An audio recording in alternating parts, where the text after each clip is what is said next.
Buenas tardes a todos los participantes y ponentes a esta sesión educacional, que es la 10ª. Muchas gracias por conectarse. Me ha comentado Cleo Ferromagosa que no puede conectarse, que transmita sus disculpas a los ponentes y a todos los participantes. Y, y bueno, en la sesión de hoy la haremos en castellano. eh, y, y comenzaré presentando a nuestra primera ponente invitada, que es la doctora Carolina Agra, que es profesora asociada del Departamento de Patología de la Universidad Complutense de Madrid, patóloga del Hospital General Universitario Gregorio Marañón, eh, patóloga con mucha experiencia en sarcomas, y ya sabemos que trabaja en un hospital donde hay muchos sarcomas y nada, nosotros encantados que Carolina haya aceptado a presentarnos un caso, y cuando quieras puedes compartir tu pantalla y comenzar. Vale.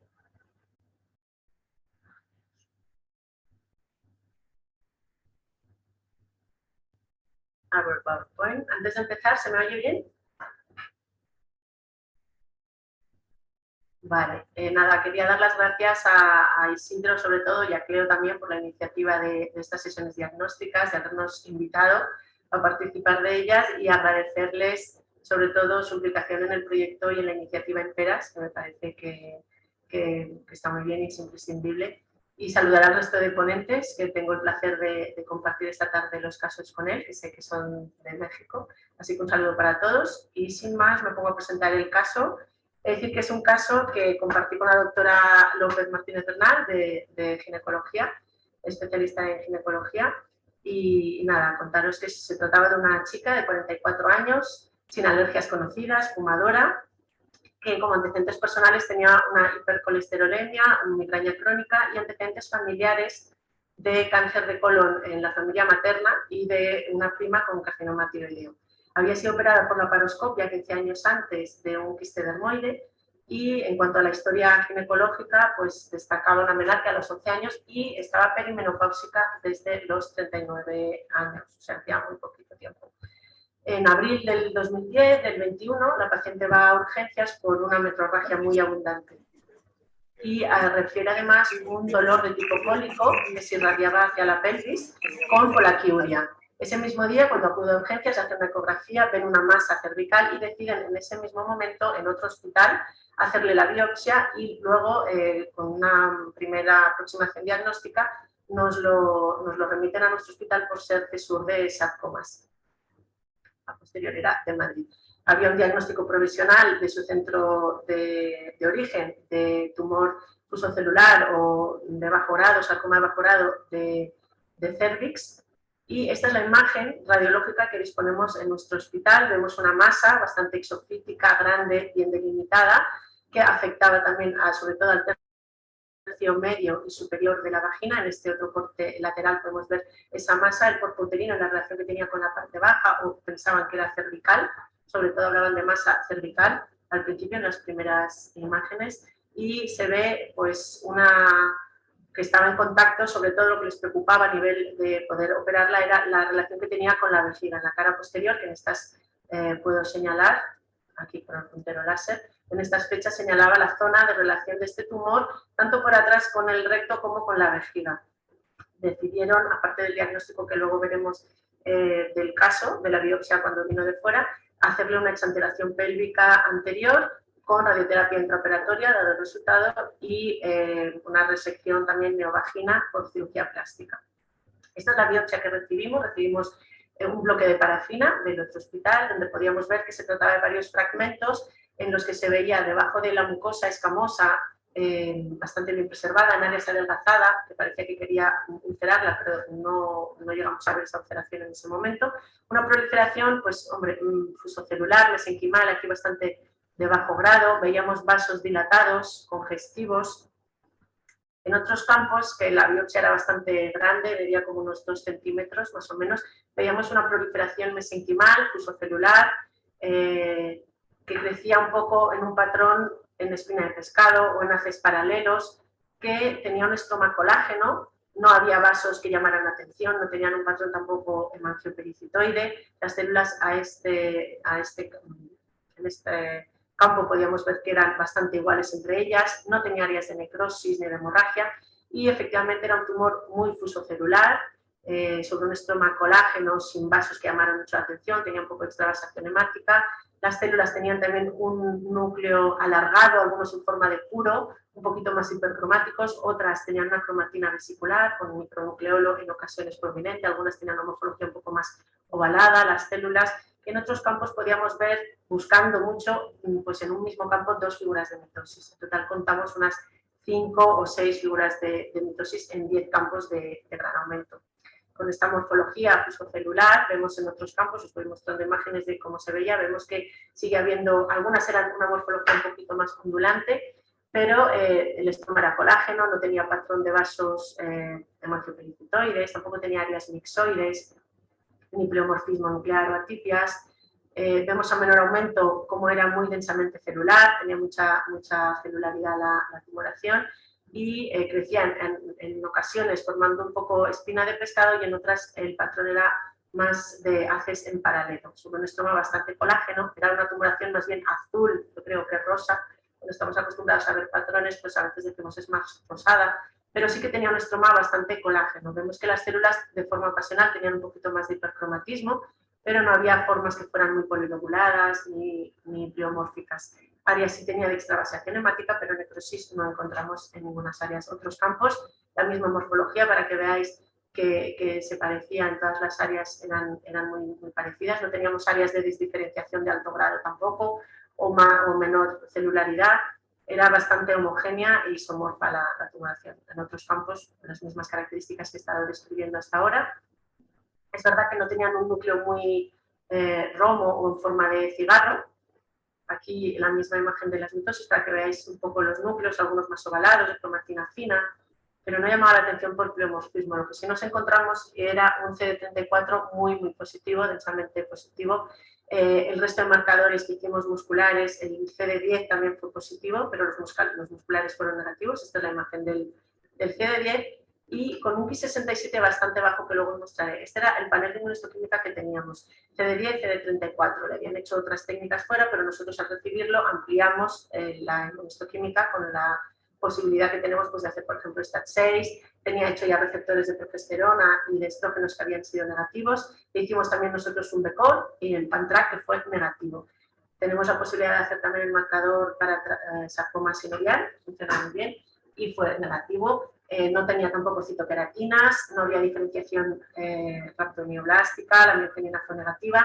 Con ese CD34 pues, incluimos también otros marcadores como el CKIT, el DOC1, EMA, GCAP, que todos esos fueron negativos, y un Ki67 bajo. Entonces estamos un poco viendo esa morfología que recordaba un poco a fibrosarcoma o fibrosarcoma-like en una localización un poco atípica y con estos marcadores. Vemos que la ciclina de 1 en nuestro caso fue negativa y el Ki67 es esta imagen pues que bueno, pues era en torno a un 10%, quizás no era muy alto, repito, la inmunohistoquímica. Entonces en este momento el diagnóstico, no sé si vosotros ya tenéis claro qué tipo de tumor se trata, si puede ser algún tipo de leiomioma celular, yo creo que con la inmunohistoquímica pues se puede descartar, un sarcoma sinovial de tipo fusocelular monofásico, quizás con la morfología te lo podías plantear, aunque las células eran más grandes, no son las típicas que podemos ver, pero con la inmunohistoquímica pues quedaba también bastante descartado. El fibrosarcoma quizás es por morfología y por inmunohistoquímica el que mejor nos cuadraría,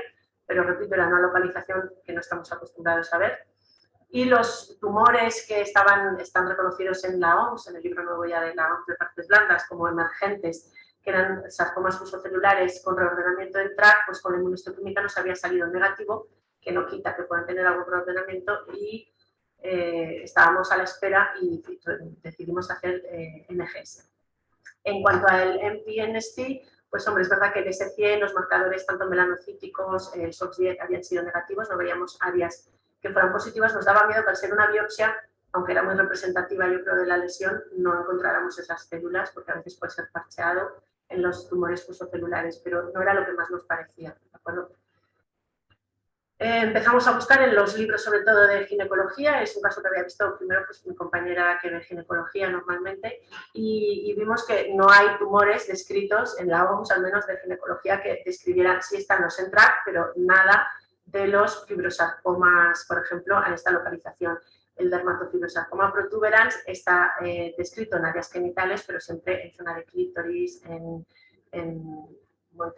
pues en labio mayor, pero no esa localización tan profunda, y cervical tampoco. Entonces empezamos a buscar, también nos fuimos a Blaustein, tampoco había nada de que nos cuadrara un poco con ese diagnóstico. Sí que hay otros tumores malignos de potencial maligno quizás incierto en tracto ginecológico, no nos quedaba muy claro, y empezamos a buscar sobre los ENTRAC fusion, que estaba como muy de moda y había muchas publicaciones sobre eso, pero claro, te decían que la inmunohistoquímica de estos tumores normalmente morfológicamente se pueden parecer a nuestro caso, porque eran muy fusocelulares, parecidos a un sarcoma, a un fibrosarcoma, pero suelen ser positivos para ese 100, CD34 y ENTRAC. La ciclina D1 también. Nosotros solo teníamos parecido el CD34, que era muy difuso, y el CD10, que suelen describirlo como tumores negativos, en nuestro caso pues también era positivo. No nos acababa de cuadrar por la morfología ni por la inmunohistoquímica que se tratará de este tipo de tumores.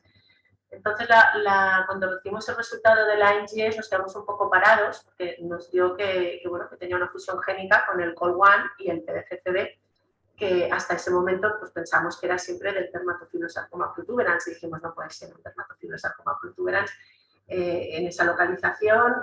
Empezamos a buscar y no hablaban sobre eso, y la verdad que además coincidió en que se habían descrito en otras localizaciones, y coincidió con que esa misma carrera de NGS habíamos hecho una NGS para una chica que se llamaba con el mismo nombre que la paciente y que tenía un protuberans. Entonces dijimos, llamamos a Genómica y preguntamos, ¿no puede ser un error? A ver si es un caso en los que se ha hecho llamándose la chica con el mismo nombre y siendo un protuberans la misma carrera, y nos dijeron, bueno, no hay problema, vamos a esperar, y repetimos la NGS. Entonces, bueno, justo también fue un poco así, pero es que fue tal cual lo cuento.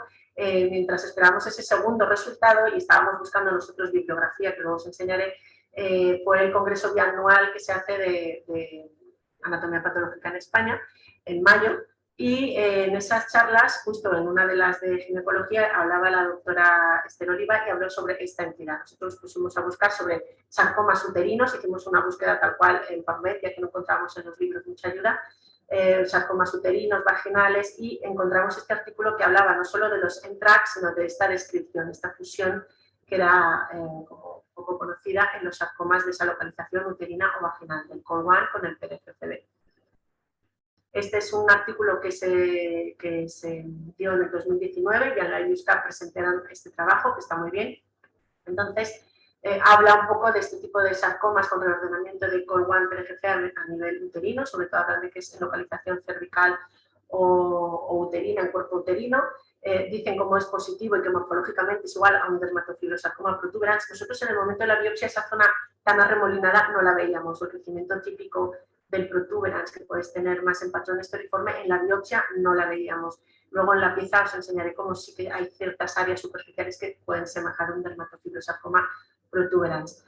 Pero es verdad que hasta ese momento, hasta no tener esa translocación, pues nos rompíamos un poco la cabeza. Y fue Esther Oliva quien presentó estas tres entidades nuevas, la clasificó como una nueva clasificación de sarcomas vaginales y uterinos, similares a los fibrosarcomas, y entonces nos alegramos mucho porque hablaba del ENTRAC sarcoma, de los que ellos tenían 7 casos, del sarcoma con esta translocación nuestra, que fue una sorpresa porque tenían ellos 3 casos, y de los sarcomas fibroblásticos con características parecidas al tumor maligno de vaina del nervio periférico, que ellos también describían que tenían 3 casos en su hospital. Este caso nos tenía muy bien, es PanTrack negativo, muy parecido a un protuberans y con el CD34 positivo, así que os imagináis que nos alegramos muchísimo y que será este caso realmente el que está describiendo ella. Por fin veo la luz y bueno, pues nos alegramos. Nosotros dimos el caso consulta así, y dijimos una nota de que recientemente se habían descrito con biología molecular algunos sarcomas que no estaban en los libros todavía, por eso decir a un ginecólogo eso cuando no está en el libro, pues te cree un poco, te mira un poco de reojo, ¿vale? y les dimos el artículo, se lo miraron y el caso consulta pues salió como sarcoma cérvico-vaginal, porque era de lo que pensábamos que venía, con reordenamiento COL1 y que vieran ese artículo. Nosotros luego, posteriormente, recibimos la pieza de histerectomía con doble anexectomía, le hicieron además una cistectomía también porque ellos pensaban que en este lecho quirúrgico estaba en contacto el tumor o estaba muy cerca el tumor de la vejiga.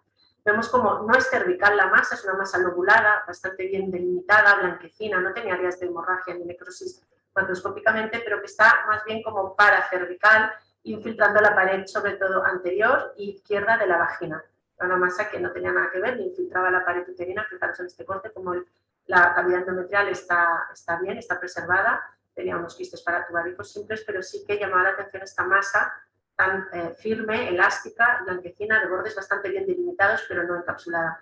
En esta otra imagen podemos ver cómo era paracervical, infiltraba quizás el paracolpos, que luego histológicamente sí vimos que infiltra el paracolpos, sobre todo anterior izquierdo, y la pared vaginal, estando a 2 milímetros del margen quirúrgico del lecho de la vejiga, que era en esta cara. Histológicamente podemos ver que se trata en esta imagen macro-micro, perdona que está un poco borrosa, que se trata de un tumor muy celular, como muy azul, muy bien delimitado pero no encapsulado y que en algunas zonas llegaba a ulcerar la mucosa de la vagina. Vemos lo mismo, un tumor bien delimitado, esta era la zona próxima a la vagina y al paracolpos, que infiltraba el tejido adiposo. Era muy celular, fuso celular, vemos en todas las áreas. Aquí es la zona donde podemos ver un poco la mucosa escamosa y este patrón más estoriforme o remolinado que podría recordar un poco al dermatofibrosarcoma. El resto correspondía a todo un tumor muy fusocelular, con un estroma colágeno, se repetían las imágenes de la biopsia, haces un poco en espina de pescado, orientados, algunas tenían un citoplasma pues eso, muy mal delimitado, células alargadas, dispuestas a veces en paralelo, y los núcleos eran muy isomorfos. En ninguna de las áreas pudimos ver que tuviera pleomorfismo ni figuras de mitosis, más que 6 mitosis en 10 campos de cargamento, es lo máximo que contamos. Otros campos con esta imagen un poco así de haces en paralelo o en espina de pescado, muy densamente celular. Es verdad que al verlo tan celular pues sí puedes pensar que es un tumor maligno, yo creo, aunque no tenga tipia ni pleomorfismo, pero de bajo grado. Y es lo que podíamos decir todos en la biopsia. A mayor en otros campos, pues bueno, veíamos que había células de la misma morfología que he descrito hasta ahora, algunas eran más ovaladas, una cromatina fina, parecían áreas que quería tener alguna zona de indentación, de hendidura, perdón, pero lo que predominaban era esta imagen, eran células muy alargadas, quizás un poco más alargadas, pues como pasa en el fibrosarcoma o en dermatofibrosarcomas que tienen áreas diferenciadas hacia fibrosarcoma. Células de cromatina en general fina, algunas un poquito más hipercromáticas, pero se repite. El Ki67 en la pieza de resección era también bajo, quizás en torno a un 10 o un 15%, se os parecía. Y este es el artículo del que os quería hablar porque creo que describe muy bien los tumores mesenquimales uterinos, sobre todo los nuevos, los que están o se conocen menos. Habla de como 5 categorías, no solo de esta categoría del COL1 y de los NTRK, sino también de los nuevos subtipos en BCOR, por ejemplo, de los sarcomas estromales BCOR positivos, algunos subtipos de leiomiosarcomas mixoides y epitelioides con unas imágenes muy bonitas que muestran fusiones para plaque o receptores de progesterona, PCR, receptores de progesterona, y algunos que parecen a los tumores de cordones sexuales, que los llaman TRUS, que tienen esta translocación también característica. Entonces, solo por hablar de los nuestros, con los que nos habíamos quedado, de los que tienen una morfología un poco fibrosarcoma-like, uterina, eran los NTRK, de los que ya se ha hablado en otras ocasiones, de estos tumores NTRK que son de morfología infusocelular, que sí nos iba bien porque era en gente joven, premenopáusica, de localización cervical y tenía una morfología polipoide. Hasta ese momento sí eso nos cuadraba, pero no nos cuadraba el NTRK negativo, que no tuviera reordenamiento, eso lo supimos después, pero la morfología no suele tener esta morfología con NTRK negativos con inmunohistoquímica. Y en cuanto al sarcoma o fibrosarcoma-like con fusión de COL1 y PDGCB1 al PDGCB, sí que se ve las imágenes ya que son, aunque te dicen que son histológicamente iguales a los sarcomas con fusión positiva para entrar, sí que se ve que son más celulares o más fibrosarcoma-like. Son CD34 positivos, ellos marcan también con PDGCB un marcador inmunohistoquímico que les es positivo y tienen esta translocación en los casos que han presentado o que ellos describen aquí.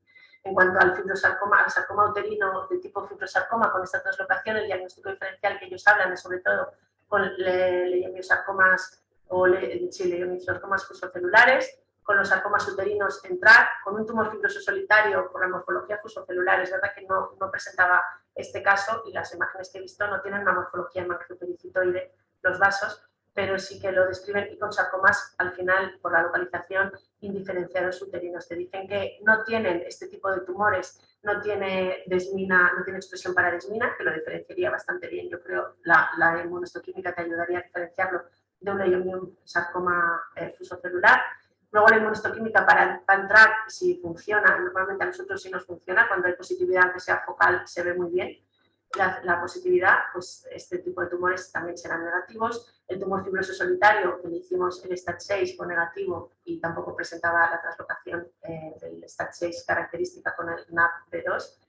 Y con sarcoma, yo creo, indiferenciado, pues hombre, la morfología suele ser un poquito más pleomórficos o más de célula redonda y tampoco presentarían este CD34 tan positivo. Recordaros que todo el que es uterino o cervical o paracervical son receptores de estrógeno y progesterona negativos. Todos estos tumores lo que les caracteriza es que es CD34 positivo.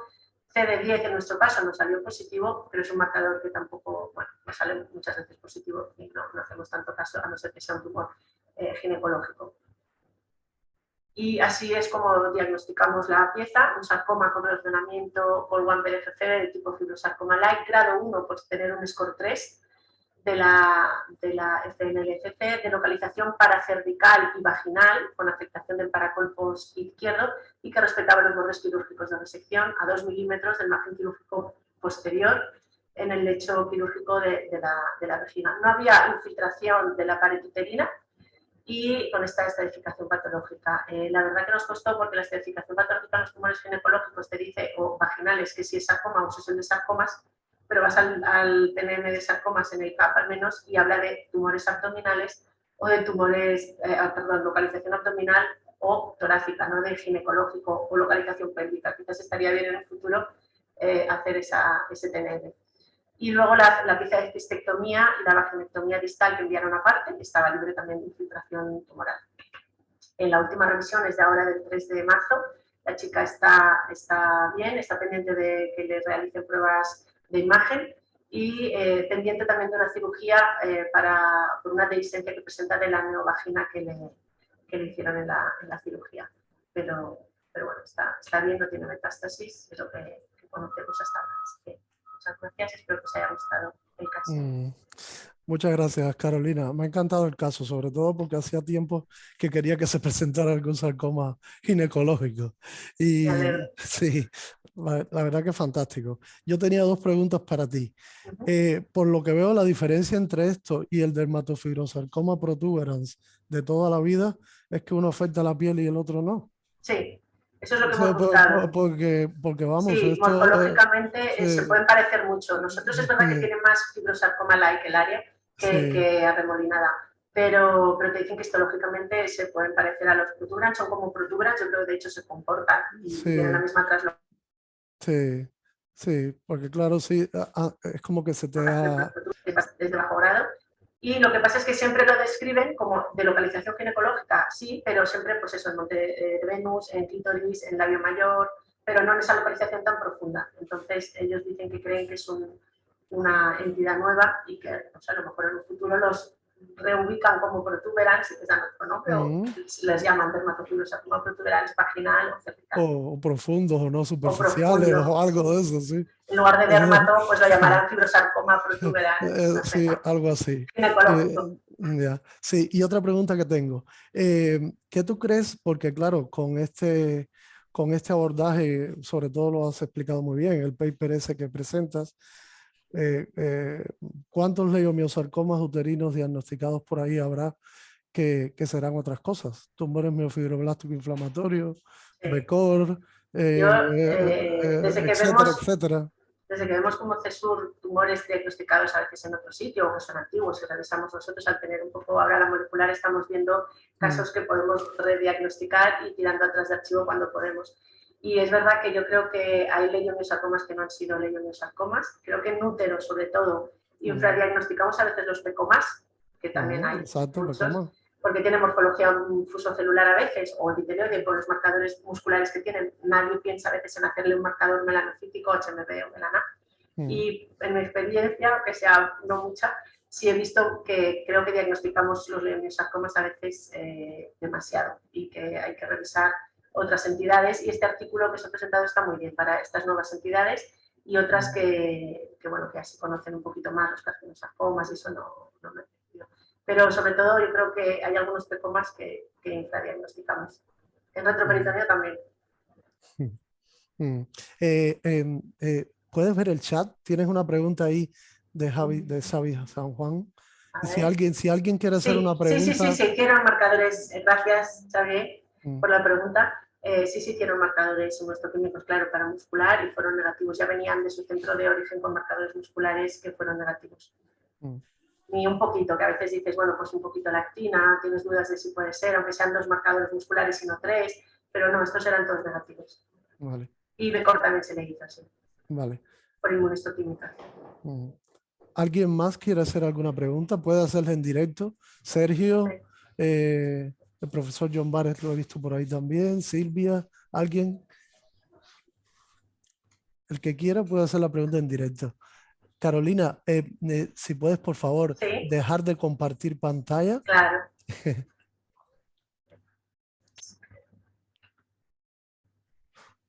¿Alguna pregunta? Felicitarle por el caso. ¿Me oyen? Sí. Creo que es un caso muy interesante y el problema es de tipo conceptual. ¿Es un dermatofibrosarcoma o es un fibrosarcoma protuberans o cómo vamos a llamarlo? Porque fibrosarcomas son todos. Ahí es un poco el problema que nos quedamos los morfólogos, que perdemos ya la calidad diagnóstica a partir de la simple estructura histológica de la neoplasia. Y esta es una revisión que habrá que hacer en un próximo futuro. Buscarles nombres apropiados porque en realidad, a no ser que sean las dos cosas lo mismo, un dermatofibrosarcoma protuberans, que sea de localización atípica, ¿verdad? Muy bonito, enhorabuena. Muy bonito. Muchas gracias. Carolina, tienes que ponerte arriba y dejar de compartir pantalla, porque seguimos viendo tu pantalla. Vale, perdón. Arriba en el Zoom tendrás la opción que dice dejar de compartir pantalla. Donde dice opciones de vista, arriba. Opciones de vista. Es que me he ido al chat y entonces ahora aquí en el... Vete al Zoom. Y arriba hay una cosa que dice opciones de vista.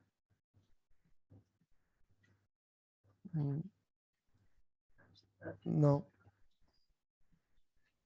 Tienes que ir al Zoom. Me desconecto y me vuelvo a conectar. Vale, ok. Vale. Espera, no, que ya lo he visto. Uso vale. compartir en pantalla. Sí, dejar de compartir. Ya está. Ya, la sigo viendo, ¿eh?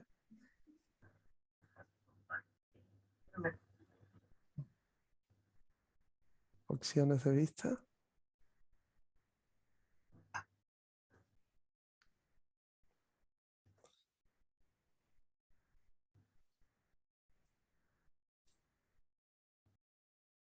Le doy a que no, pero me seguís viendo, yo creo. Sí, te sigo viendo. Vale, pues salgo y vuelvo a entrar, ¿vale? Creo que será lo más fácil. Vale, a ver. Sí, es que arriba, bueno, sí puedes. Sí. Déjame intentar una cosa, Carolina, a ver si puedo. Sí. Vale. Es que, claro, eso... ¿Veis la pantalla, no? Le doy a lo que me estás diciendo, pero me pone que está en... A ver. Ahora sí, perfecto. Ahora. Muy bien. Gracias. Muy bien, gracias. Bueno, pues nada, pues seguimos con los segundos ponentes, que es la doctora Andrea de la Rosa Bandini y la doctora Tania García. La doctora Andrea es patóloga adscrita del laboratorio Labopat y del Hospital de Ángeles Pueblas de México. Y la doctora de Puebla, México, y la doctora Tania García, es residente de patología de la UOPAT y Hospital Ángeles Pueblas de México. Muchas gracias por presentarnos el caso. Nosotros encantados con la participación de nuestros colegas de Latinoamérica y también encantados de que los residentes participen, porque esta sesión es educacional para todos, todos aprendemos de todos. Entonces, pues nada, cuando queréis podéis empezar y gracias. No les Muchas veo, gracias, doctor. sí, ahí, vale. Tenemos un poquito de problemas con el audio. Sí, porque se oye como Ya, si estuvieras listo. en un Buenos días. Muchas gracias, doctor. Ujú. Comenzamos con el siguiente caso. Me presento, soy la doctora Andrea de la Rosa y junto a mi colaboradora Tania Galindo vamos a presentar el caso. Trata de un joven de 20 años de edad quien acude a consulta por presentar una masa ocupativa en lo que es la orofaringe. Él no contaba con algún antecedente de importancia, tampoco tenía algún factor de riesgo, hablando de algún tipo de tabaquismo crónico y eso, todo eso se preguntó y fue negado. Al momento de la exploración física, lo que pudo ver el clínico fue efectivamente esta masa exofítica que estaba ulcerando la mucosa, pero que además estaba desplazando, como ustedes pueden ver, los tejidos blandos adyacentes. Esta masa medía 8 centímetros de eje mayor, por lo cual el médico tratante le solicitó una tomografía, que es la que les presento a continuación.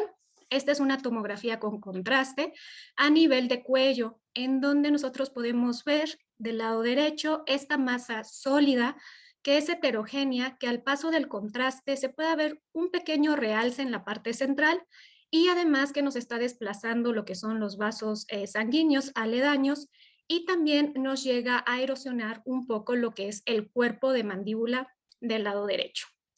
Con estos hallazgos, el clínico decide tomarle biopsias incisionales a la lesión y enviarlas a nuestro laboratorio de patología. Lo que nosotros recibimos fueron múltiples fragmentos de tejido que eran de formas irregulares, eran de color cafés y eran muy friables. Sin embargo, recibimos muy escaso material, ya que el fragmento de mayor tamaño medía 0.5 centímetros de eje mayor y el de menor tamaño medía 0.2 centímetros de eje mayor, por lo cual incluimos todo el material para el estudio histopatológico. Aquí les presento las fotos a un gran aumento con la tinción de hematoxilina y eosina de esta lesión, a bajo aumento, disculpen, en donde nosotros podemos ver que está constituida por una lesión sólida hipercelular, en donde empieza a llamar la atención lo que es este depósito de tejido conectivo denso. A un mayor aumento, ahora sí, podemos ver la característica de esta lesión que es con bordes infiltrantes. Podemos ver que ahí hay escaso tejido adiposo residual, el cual está completamente rodeado por esta neoplasia, y también llama la atención estas áreas de células fusocelulares.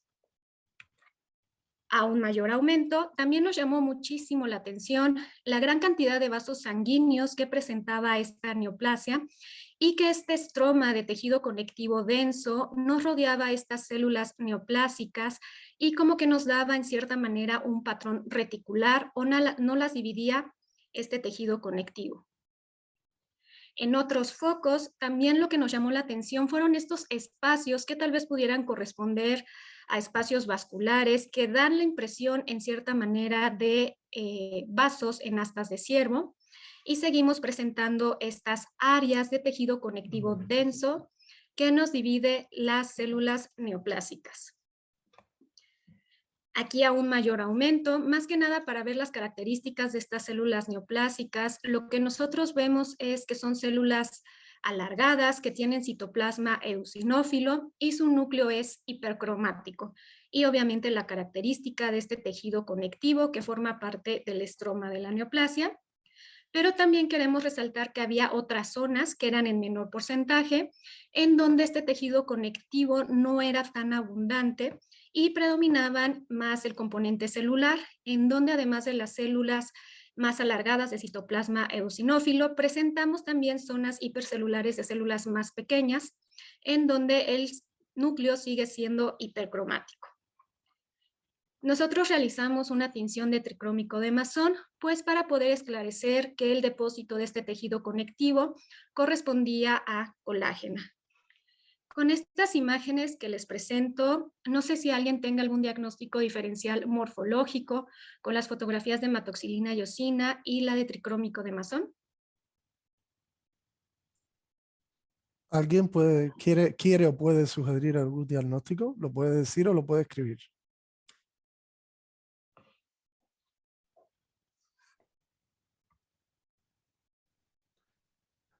¿O algún comentario de cómo ustedes ven las fotografías histológicas, la morfología?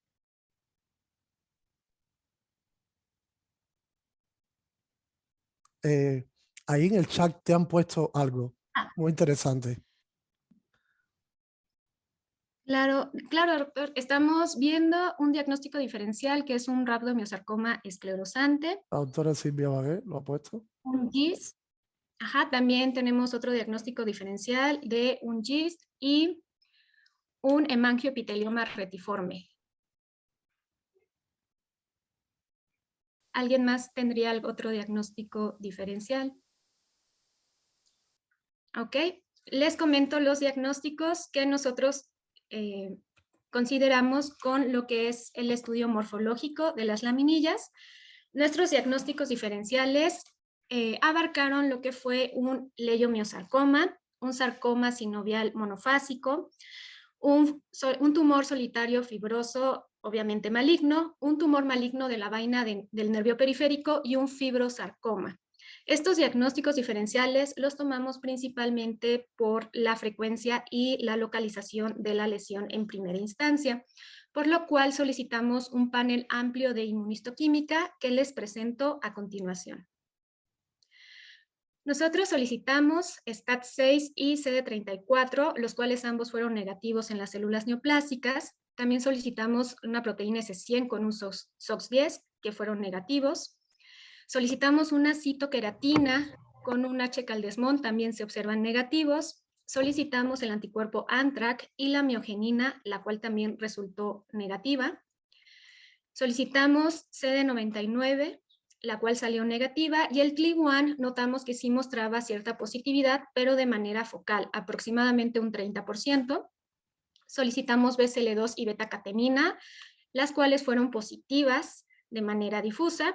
Solicitamos también reactivos para lo que es diferenciación de músculo, en donde podemos ver que la desmina, la MioD1, la actina salieron positivas difusas. Y solicitamos ALK, la cual salió negativa, y obviamente para ver lo que es el índice de proliferación, un KI67. En esta tabla les sintetizo todos los marcadores que pedimos y les quiero comentar cómo nosotros abarcamos el caso a nivel de inmunistoquímica y cómo fuimos descartando nuestros diagnósticos diferenciales. Al obtener un CD34 y un STAT6 negativos, nosotros descartamos lo que es un tumor fibroso solitario.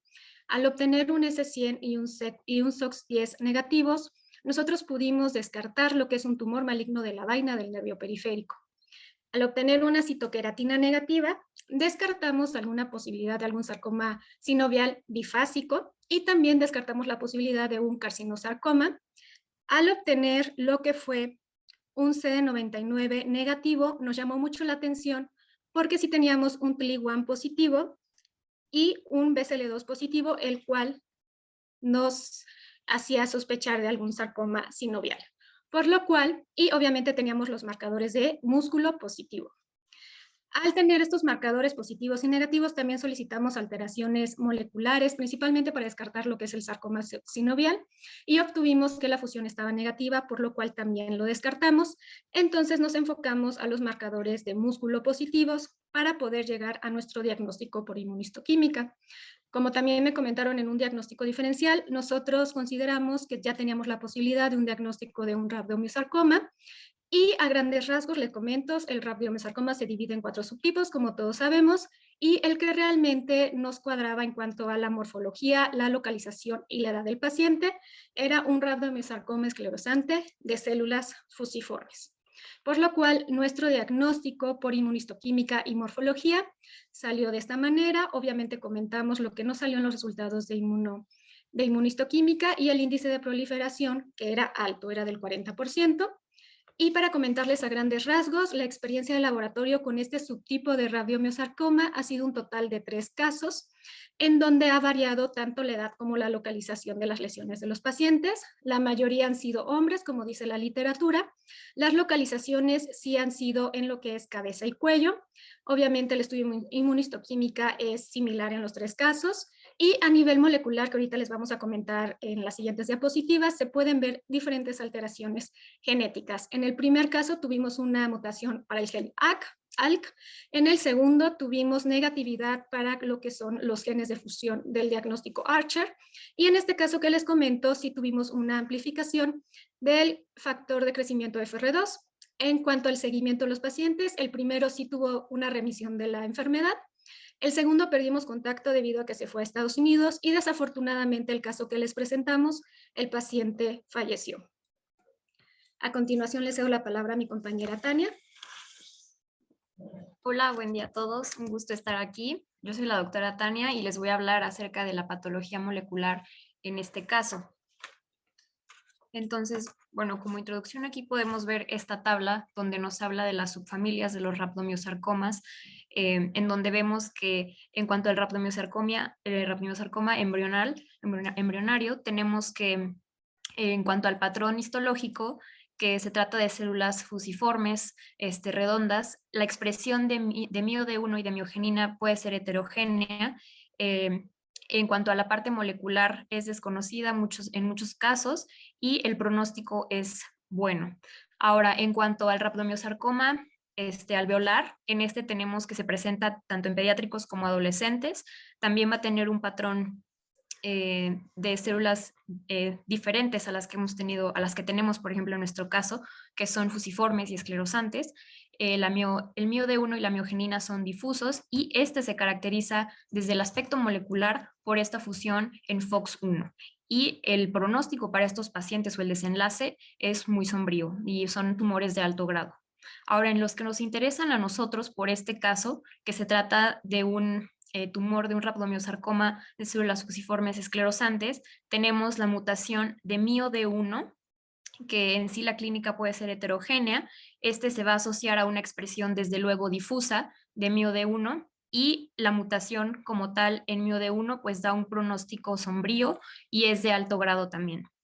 Ahora, en cuanto a las otras posibilidades para este patrón, en estos tumores de células fusiformes esclerosantes tenemos en cuanto a la clínica lo que son aquellos tumores congénitos o que se presentan en edades muy tempranas, en los cuales la mutación de BGLL2, bueno, el rearreglo más bien, con NCOA2, les va a dar un bajo grado y es de mejor pronóstico. En la expresión va a ser variable, en la cual pues predomina la de MIO-D1 sobre miogenina, y en la siguiente mutación, que es el siguiente rearreglo, que es en TFCP2, que se presenta en hueso, en cabeza y cuello y también en el adulto, y en cuanto a las características es fusiforme y epitelioide, y predomina también el MIO-D1 sobre miogenina, va a tener esta fusión que también le va a conferir un alto grado. Importante mencionar aquí las características de MIO-D1, que normalmente se presenta en cabeza y cuello y ya posteriormente en extremidades, esto por frecuencia. Se presenta en adolescentes y en adultos jóvenes. Va a tener un curso muy agresivo y con alta mortalidad, aproximadamente el 80-83%. Y bueno, esta mutación predominante observada va a dar como resultado una sustitución puntual de leucina por arginina en la posición 122, como lo vemos en este esquema, de la proteína MIO-D1. Esto pues finalmente va a alterar la actividad transcripcional de MIO-D1 y va a potenciar la actividad de la proteína MYC. Y bueno, también se menciona que esta mutación coexiste más común con la mutación de PIK13A y pues esto se asocia aún más a un peor pronóstico. Normalmente nosotros, en los casos que mencionó la doctora Andrea previamente en cuanto a nuestra experiencia de laboratorio, fue una de las plataformas que realizamos de Archer Fusion Plex Oncology y en esta pues podemos ver que no incluyen generalmente este tipo de mutaciones. Esto pues debido a que en sí son mutaciones en tumores sólidos, más que nada en adultos, y pues no incluyen frecuentemente estos genes. Nosotros, sin embargo, decidimos realizar con nuestra experiencia en nuestro laboratorio, que se llama Acciona, realizamos esta secuenciación que es para 50 genes, es un poco más reducido, y estos son los que tenemos disponibles.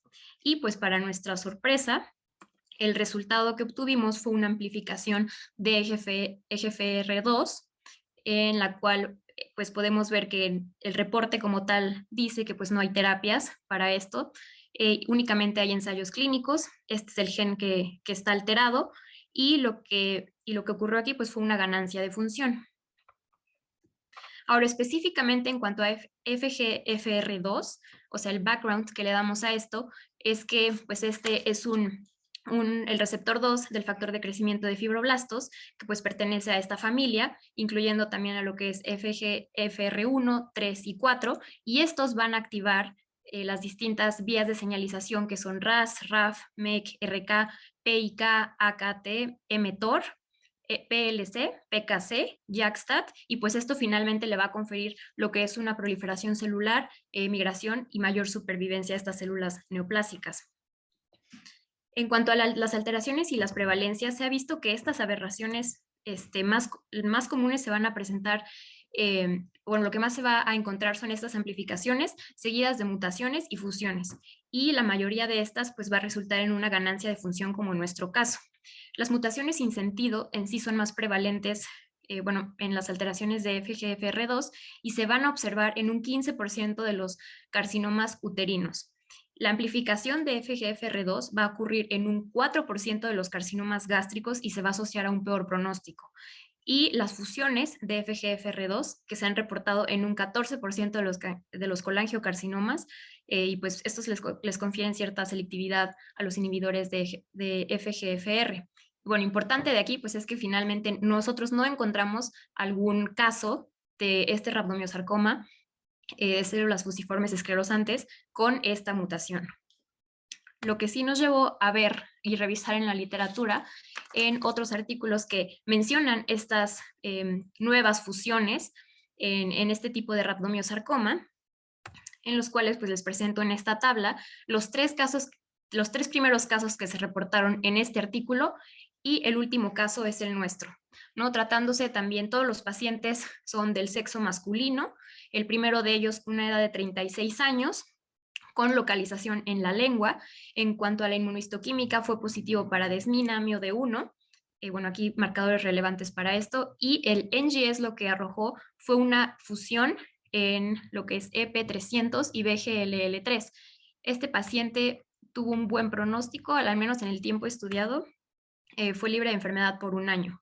El segundo paciente, de 19 años, con un tumor pélvico, también fue positivo para desmina, MIO-D1, y el NGS lo que arrojó fue una fusión de genes en NSOA2, MEIS1 y CAP1 MET, y la amplificación de MET.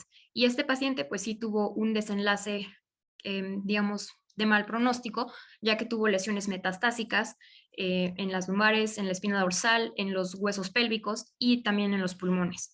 Y el último caso de este artículo se trata de un hombre de 49 años con la localización en fémur distal, con positividad para desmina y MIO-D1, y focalmente positivo para miogenina, y lo que se halló en el estudio de NGS fue una fusión para HMGA2 y NEGR1, y amplificación para CDK2, MDM2, MYC, FRS2, JUN y MCL1. Y pues este también tuvo un pobre pronóstico, con metástasis a pulmón y quimioterapia. Y pues finalmente, en nuestro caso, como ya lo pudieron escuchar previamente, la positividad de la inmunohistoquímica para desmina, MIO-D1, y la negatividad para miogenina, pues en nuestro estudio de secuenciación de nueva generación, pues fue una amplificación en FGFR2, y pues el resultado del paciente es que desgraciadamente falleció, entonces tuvo un mal pronóstico. En este esquema, lo que queremos ejemplificar es pues tener en cuenta ya desde tener el diagnóstico y ver si se trata de un adulto, de un paciente pediátrico, y cómo va a ser el desenlace de esto según el aspecto molecular. Entonces tenemos que en cuanto a la mutación de MIO-D1, esta les va a conferir un mal pronóstico, tanto a pediátricos como a adultos. Aquellos en los que no se encuentre ninguna alteración genética va a ser un buen pronóstico. Y en pacientes pediátricos de edad muy corta, de 0 a 1 años, como lo mencionaba anteriormente, si van a tener esta positividad en la fusión de BGLL2, SRF, TAD1, van a tener un buen pronóstico. Y bueno, en cuanto a nuestras conclusiones, los sarcomas en cabeza y cuello, tenemos que tener estos diagnósticos diferenciales en cuanto a las neoplasias fusiformes. Tenemos que tener en mente este tipo de rhabdomiosarcoma de células fusiformes esclerosantes. En adultos, la recurrencia y la metástasis, la tasa de metástasis es del 40 al 50%. Y el pronóstico de estos tumores en cabeza y cuello es peor que aquellos que se localizan en extremidades. En sí, hay que tener en cuenta también estos 3 subtipos de mutaciones, de fusiones en estos tumores, como lo es la mutación de MIO-D1, que le va a conferir el peor pronóstico, la de TCP2, esta fusión, y la fusión de BGLL2, NCOA2. Y pues desde luego esto tiene una importancia, tiene una gran importancia el estudio molecular junto y en conjunto con los hallazgos histopatológicos. Y pues por lo tanto tener en cuenta el pronóstico y que se asocia a un peor pronóstico la mutación de MIO-D1. Eso sería todo por nuestra parte. Muchas gracias por su atención. Muchas gracias, Tania y Andrea. Precioso el caso. La verdad que me ha encantado mucho. Yo tengo 2 o 3 preguntas. Bueno, lo primero que quiero decir es que afortunadamente, bueno, todavía algunos de estos casos se puede hacer el diagnóstico con hematoxilina y eosina, como lo ha hecho Silvia, sin ver la inmuno. La verdad que eso también me ha encantado, porque denota que la hematoxilina todavía es muy útil y te orienta mucho. Y mi pregunta era, los casos que tienen mutación de MIO-D1, ¿habéis visto alguna correlación con que expresan más el MIO-D1 por inmunistoquímica que la miogenina? Porque claro, estos rhabdomiosarcomas prácticamente tienden a ser miogeninas negativos. Y nosotros, bueno, pues por lo menos estamos a veces muy acostumbrados a que rhabdo es sinónimo de miogenina positiva. Sin embargo, en estos casos parece ser que no siempre es así. Entonces esa era mi pregunta. Si la mutación está asociada con mayor expresión o no de inmunistoquímica, o si eso no tiene nada que ver. Sí, es correcto. O sea, el hecho de que exista una mutación en MIO-D1 sí le va a conferir una mayor expresión en la inmunistoquímica y de hecho miogenina se va a ver disminuido o silenciado de alguna forma y la expresión, por lo que vimos en los casos, suele ser focal o ausente, como ocurrió en nuestro caso. Ok. Y no, también es muy interesante lo del PI3K, que puede ser una terapia target secundaria, o sea, que tiene una alteración primaria que quizás sea la alteración que ha inducido el tumor, como la mutación del MIO-D1, pero también el PI3K abre puertas para dianas terapéuticas, que eso es muy importante también, y el factor pronóstico, evidentemente, también.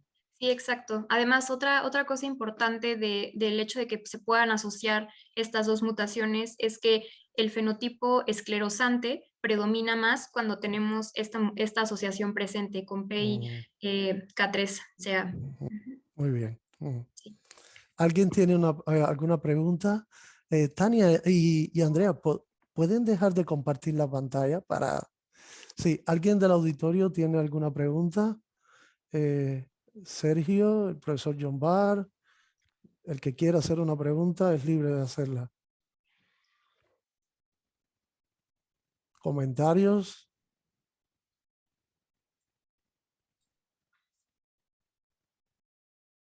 ¿Nadie? Pues nada, pues muchas gracias Tania y Andrea, precioso caso, me ha encantado y gracias por vuestra participación y esperemos tenerla nuevamente en futuras sesiones. Muchas gracias, doctor. Bueno, sí, Pasamos a nuestro tercer profesor invitado, que es el doctor Sergio Sánchez, que es profesor del Departamento de Patología es Universidad de las Américas, Sergio, ¿no? Universidad de las Américas Puebla, Ángeles Puebla, es director de la BOPAT y es el vicepresidente actual de la División de Latinoamérica de la Academia Internacional de Patología. Un patólogo que con gran experiencia, no solo en partes blandas, sino en muchos tumores, y que para nosotros es un honor que esté aquí con nosotros y muy contentos de que puedas presentar un caso en nuestra sesión. Gracias, Sergio. Cuando quieras. Muchas gracias. En primera instancia quiero aprovechar la oportunidad para felicitarlos por este proyecto. Nosotros estamos participando cada mes con nuestros residentes y la verdad que ha sido de una gran ayuda para la educación de los sarcomas y bueno, en general los tumores de tejidos blandos. Sí, les voy a compartir mi pantalla. Déjame checar aquí.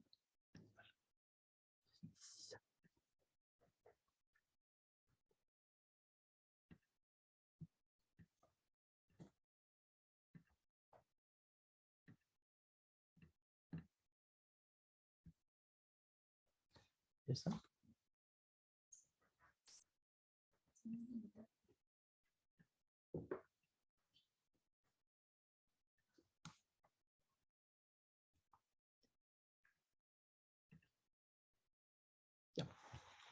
Listo, creo que ya se ve.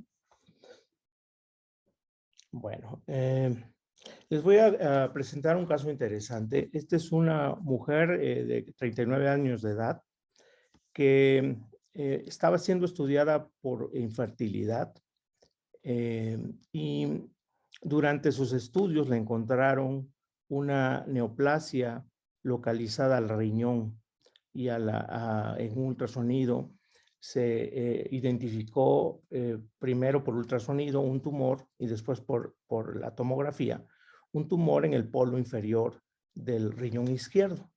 Y esta es la imagen ahí de la tomografía, un tumor sólido que sustituye prácticamente el polo inferior del riñón izquierdo. Entonces, este tumor sólido de 16 centímetros fue llevado a cirugía y nos mandaron la pieza quirúrgica, un tumor que aquí pueden ver cómo envuelve prácticamente al riñón, se desprende del polo inferior y deforma el riñón. Un tumor de gran tamaño, 16 centímetros, que al corte era muy sólido, homogéneo, de color blanco, brillante, con hemorragia en algunos, puntiforme en algunos sitios. Histológicamente, este es un tumor sólido que tiene bandas de tejido conectivo que muestran áreas de una neoplasia un tanto fusiforme en algunos sitios, pero tiene el patrón morfológico es heterogéneo. Tiene áreas francamente fusiformes, como estas que ven acá, otras en donde la neoplasia tiene pequeñas áreas mixoides rodeando una neoplasia de células pequeñas que tiene un predominio de localización, son más hipercelulares, algunas áreas localizadas alrededor de vasos, un patrón ahí medio periteliomatoso, y luego uno puede ver otras en donde la célula tiene más citoplasma, se hace un poquito epitelioide, como estas zonas de acá. La cantidad de mitosis que encontramos en este tumor es alta. Otras áreas mixoides y otra vez estos septos fibrosos que compartimentalizan el tumor. Y luego aquí la interfase entre una área residual de riñón que está comprimido por el tumor. Bueno, no sé si tengan aquí alguna opinión, me gustaría escucharlas o si la quieren poner en el chat.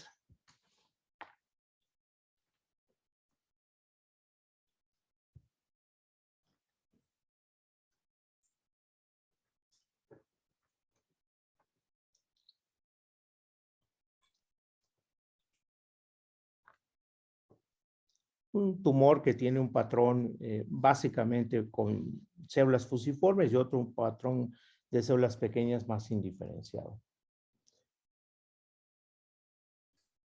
Los sarcomas renales no son neoplasias comunes. Creo que seguimos adelante, no hay. Bueno, le hicimos una serie de marcadores. Voy a señalar, creo que alguien ya puso ahí, liposarcoma de células redondas, una opción. Voy ¿qué más aquí? Condrosarcoma mesenquimal, muy bien. Tumor maligno de vaina nerviosa periférica.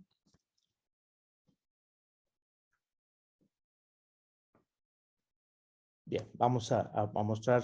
Como pueden ver, tiene alta expresión de BCL2, TL1 difuso positivo, WT1 positivo nuclear, difuso también. Bicor es muy buena opción. Desgraciadamente, cuando vimos este caso, aún no teníamos el marcador. Y bueno, le hicimos un montón de marcadores, C99 negativo, H. Caldesmont negativo. Esta es una lista parcial ahí de todos los anticuerpos que hicimos, de lo que destaca únicamente estos tres marcadores, S100, actina, SOX10, EMA, todo negativo.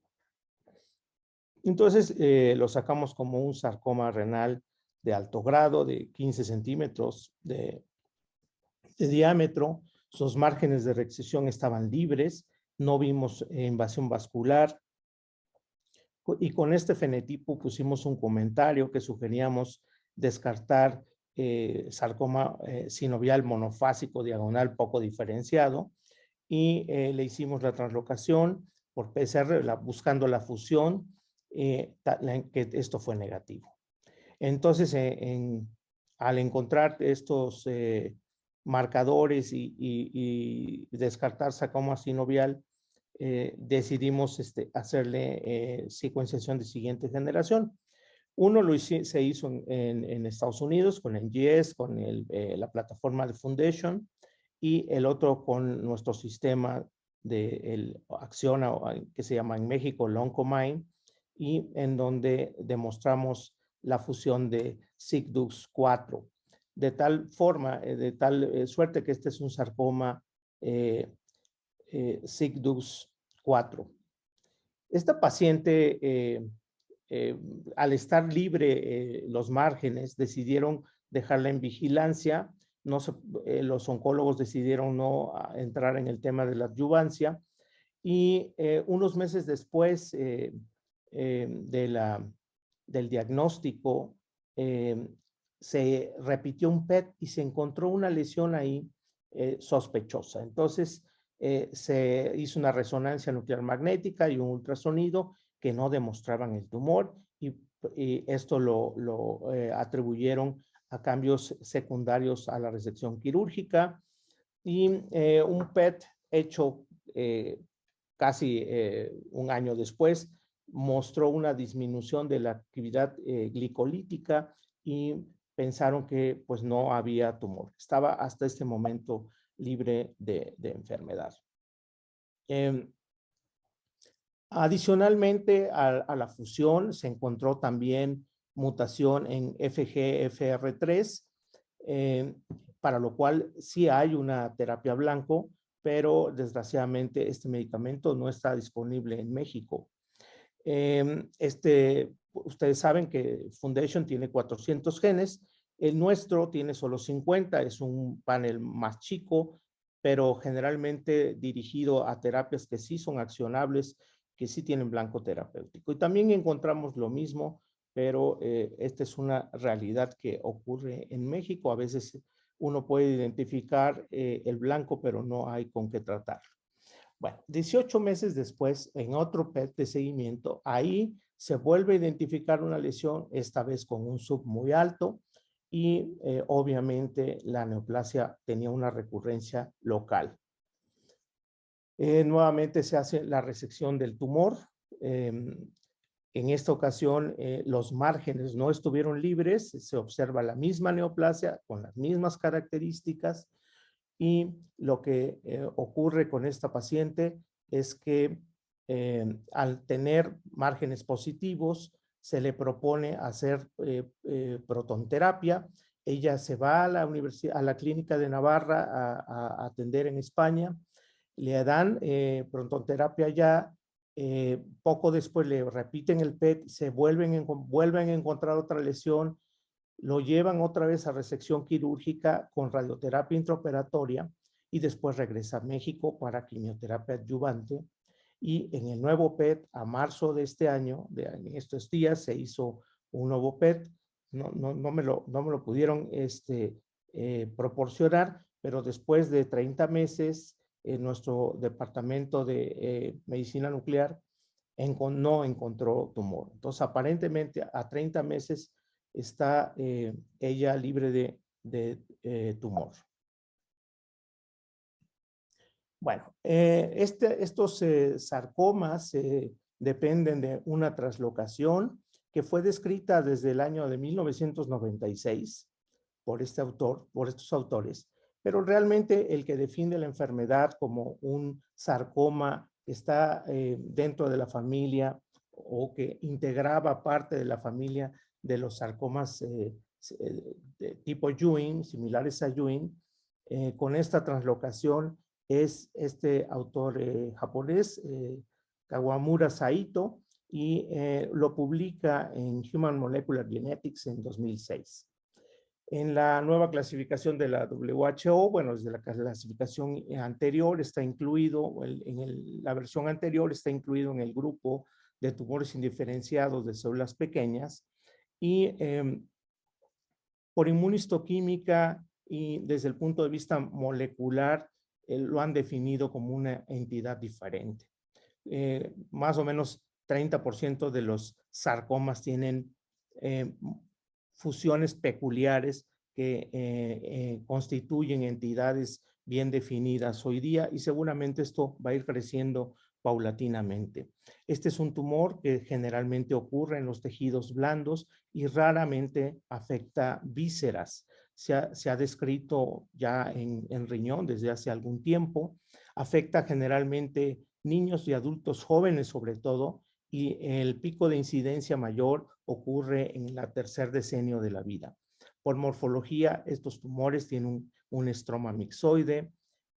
Son tumores que tienen a veces un citoplasma de aspecto epitelioide, otras veces rhabdoide, pueden tener células fusiformes, y el inmunofenotipo es muy interesante porque tiene positividad difusa para CD99 en el 25% de los casos. La mayor parte de las veces es débil o ausente, como ocurrió en nuestro caso. Y tiene un dato interesante, que es la positividad nuclear de WT1. A veces nuclear la mayor parte de las veces y ocasionalmente citoplásmica. En la audiencia hay dos gentes que conocen, o probablemente más, que conocen y tienen mucho más experiencia que yo con este tumor. Y Isidro y el profesor John Barr han escrito artículos sobre este tema. De tal suerte que tenemos esa fortuna que nos pueden seguramente hacer comentarios muy sólidos e interesantes en este tema. Sabemos que los sarcomas renales son, los tumores mesenquimatosos del riñón son raros, generalmente representan menos del 1% de las neoplasias. Los más comunes ocurren en niños, que son el nefroblastoma, el nefroma mesoblástico congénito, el carcinoma renal el sarcoma renal de células claras, los tumores rhabdoides, que tienen sus alteraciones macrovasculares propias. Entonces, luego viene en los adultos el sarcoma más común, es el leiomyosarcoma, que creo que en este caso se puede descartar razonablemente bien. Y además están el grupo de Ewing, de sarcoma de Ewing y tumores neoectodérmicos que tienen las fusiones propias de la enfermedad con todas las variantes que existen hoy, el sarcoma sinovial, que creo que era lo que pensábamos originalmente y que fue descartado. tumor desmoplásico de células pequeñas que tiene su propia mutación con la fusión EWSR1 con WT1, el fibrosarcoma epitelioide esclerosante que también tiene su propia mutación, su propia fusión, y también BCOR que es del subgrupo tanto SIGDUX4 como BCOR tienen este aspecto que simulan o que sugieren originalmente un sarcoma de Ewing y no lo son. La apariencia de estos tumores morfológica también ha sido estudiada con microscopía electrónica y lo que han encontrado son células que se parecen también ultraestructuralmente un poco al Ewing, contienen glucógeno en el citoplasma, poco desarrollo de organelas, pocas uniones intercelulares, ausencia de gránulos neuroendocrinos, y creo que la ultraestructura no aporta tanto, aunque se sugieren ya algunas diferencias con Ewing. Lo más importante está en identificar las fusiones producto de estas translocaciones que producen proteínas quiméricas. 95% de las veces la fusión es de SIG con DUX4, pero pueden también tener en el 5% de los casos otros genes asociados como FOX04, LEUTS, NUT-M1 y NUT2A. Desde el punto de vista de inmunistoquímica, creo que la expresión de WT1, de FLI1 y CD99 se pueden observar en grados variables. Citoqueratina ocasionalmente puede también estar positivo. BCOR es negativo en estos casos. Esta fusión aberrante que produce proteínas quiméricas que tienen un efecto bastante pleiotrópico y que inducen una sobreexpresión de factores de transcripción que generan un índice de proliferación o generan proliferación, resistencia a la apoptosis y son factores de transcripción que le confieren una capacidad de metástasis y un curso muy agresivo a estos tumores. Desde el punto de vista morfológico, la expresión de estos marcadores puede hacer la sospecha cuando uno conoce el fondo morfológico y luego puede utilizar algunas técnicas de biología molecular como buscar esta fusión con FISH. También se puede hacer con PCR retrotranscriptasa reversa y obviamente con secuenciación. Inmunistoquímica ha generado un nuevo marcador que es DUX4, que tiene una alta sensibilidad y especificidad para detectar este tumor. Desgraciadamente en México no lo tenemos disponible. El problema de estos tumores es la terapia. Generalmente lo que se ha utilizado son antraciclinas, doxirubicina y isofosfamida, como le han dado a esta paciente, y el pronóstico de estos casos es malo. En este caso ha llevado una sobrevida alta, pero obviamente está vigilada estrechamente porque seguramente va a recurrir y progresar al paso del tiempo.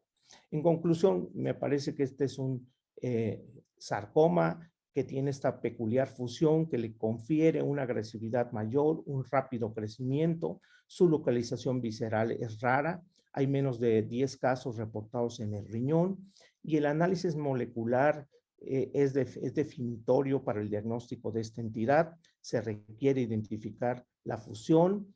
Por suerte, inmunistoquímica nos puede ayudar a identificar esta variedad de sarcoma y sabemos muy bien que la proteína quimérica que produce puede accionar factores de transcripción que tienen un efecto bastante pleiotrópico y que no tenemos hasta el momento una terapia blanco como ocurre cuando existen algunas fusiones. La cirugía, la radioterapia y la quimioterapia son utilizados para tratar de controlar este sarcoma. Y esa es, creo que la última. Y este es nuestro hospital, en donde en la ciudad de Puebla los esperamos cuando gusten. Muchas gracias, Sergio, por este caso tan interesante, muy bonito. Nada, simplemente comentar que este caso demuestra realmente que cuando hay una alteración molecular que se demuestra muy bien, así como lo has descrito tú en tu caso, nos puede sorprender a veces también la morfología del caso.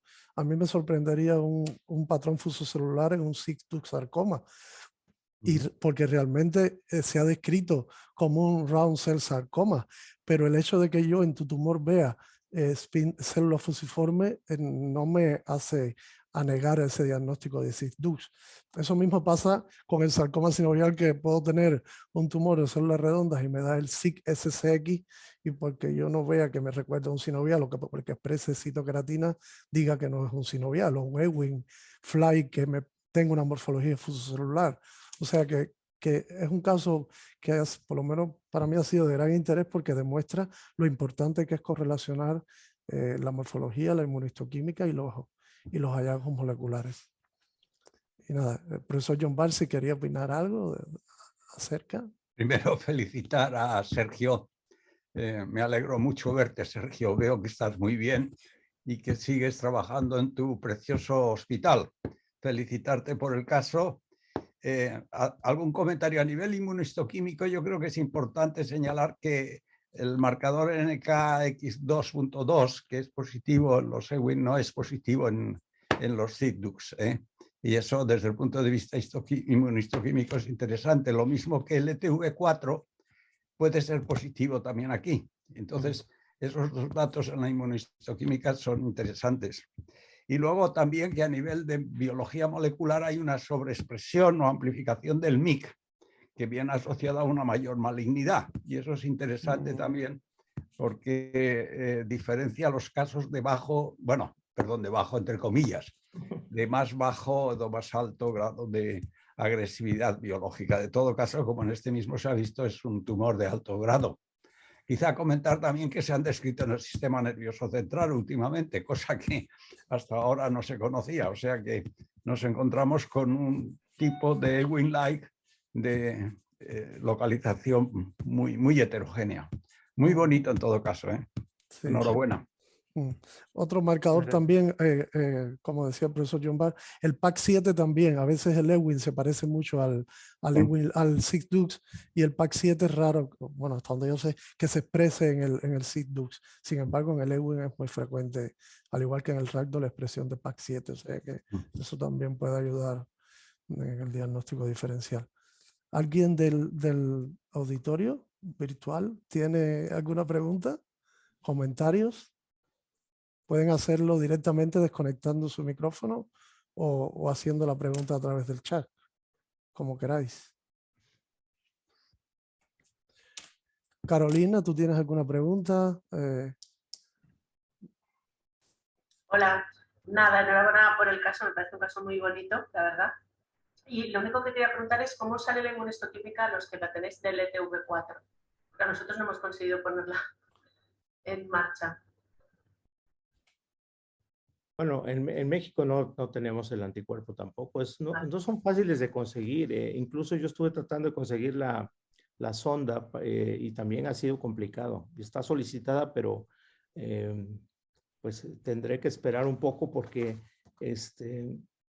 creo que FISH es una buena herramienta para abordar estas neoplasias, ¿no? Tenemos ya 1122 y algunas otras montadas, pero creo que FISH es una alternativa mucho más económica. En América Latina siempre pensamos en la parte económica porque y buscamos alternativas para buscar marcadores que sean robustos, y creo que esa es la ventaja de FISH en el caso de los sarcomas, ¿no? Son pruebas bastante robustas que permiten con menos dinero poder identificar las mutaciones que son necesarias para el diagnóstico. pero sí, yo no tengo experiencia. También X2, estamos en espera del anticuerpo, y siempre aunque tenemos en la frontera los Estados Unidos y aparentemente hay todo, luego no es fácil la parte de importación, ¿no? Siempre nos tardamos más en conseguir anticuerpos. Vale, muchas gracias. Sí, estoy de acuerdo con el FISH. Es verdad que funciona muy bien. Nosotros en NKX2 sí lo tenemos y nos funciona muy bien, pero con el ETV4 no ha habido forma de ponerlo a punto y que nos saliera ni en los controles. Sí. No sé si alguien tiene la experiencia. Y otro detalle interesante también es que, por ejemplo, si hiciéramos solo el FISH del SIC como posible alternativa para el diagnóstico de estos tumores, a ver, considerar también que, bueno, ya eso seguro que en el auditorio todo el mundo lo sabe, que hay algunos angiosarcomas que pueden tener reordenamiento SIX. Afortunadamente la morfología es bastante diferente y marcarían también otros marcadores vasculares, pero bueno, en fin, que eso denota también la importancia que tiene el estudio de NGS en estos casos en particular. No sé si alguien tiene algún comentario adicional. Ana Belén, Silvia, estoy diciendo los que conozco por aquí, por el chat, no sé si alguien quiere decir algo. Yo soy Ana Belén, solamente agradecer. Es que como estoy con el móvil me da apuro tener la cámara encendida tan chiquitita, porque estoy en la clínica, perdonad, porque es que no funciona nada. Yo no sé debido a qué, pero está intranet e internet horrible. Felicitar a los ponentes, vaya casazos. Y en relación a lo que comentabais de ETV4, pues nosotros las hemos pasado muy, muy, muy mal para poner el anticuerpo, pero justamente parece que en las 2 últimas semanas empieza a funcionar. Y yo no sé si te acuerdas, Isidro, que hace un montón de años, en el año 2015, yo te mandé un caso para hacerlo por FISH y lo hemos utilizado de control, y tenemos un caso de FIC y tenemos un ETV4 que está funcionando. Entonces, si necesitáis, igual que ya sabéis que nosotros mandamos muchas cosas del Marañón, tengo frita Carolina, que Isidro también lo tengo bastante frito, pues ahora nosotros hemos conseguido que nos funcione y esperamos que así siga. Y felicitaciones de nuevo, porque de verdad que yo creo que es la mejor iniciativa que ha habido en los sarcomas. Son estas reuniones de formación y de intercambio, que además nos acerca a patólogos que tienen los mismos problemas que nosotros, pues ya veis, lejísimos. O sea que muchas felicidades, Isidro, muchas felicidades, Cleo, y a los ponentes, magníficos. Muchas gracias. Gracias, Ana Belén. Bueno, nada, si no hay más preguntas ni más comentarios, pues cerramos la sesión de hoy. Muchas gracias a todos los ponentes, a Sergio, a Carolina, a Tania, todos los colegas de Sergio y bueno, todos los ponentes de aquí, los participantes, y los esperamos en la próxima sesión, que será también por la tarde, en el mes de abril, sí. Y nada, muchas gracias por participar y por estar siempre dispuestos a preguntar y a comentar acerca de los casos. Gracias, Tania. Gracias. Pues nada, nos vemos en la próxima. Muchas gracias. Hasta luego. Gracias.